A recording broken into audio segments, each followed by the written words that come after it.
There are things people need to do, but they don't always want to do, like house cleaning, yard work, errands.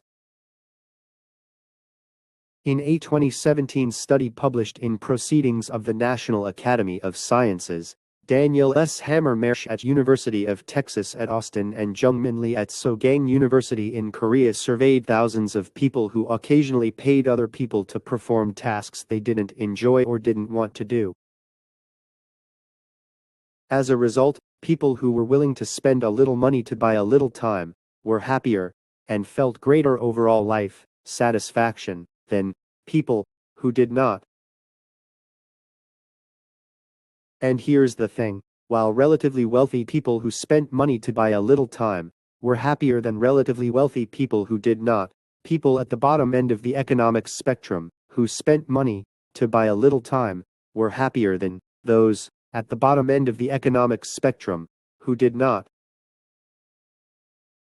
The researchers then added a twist to the study.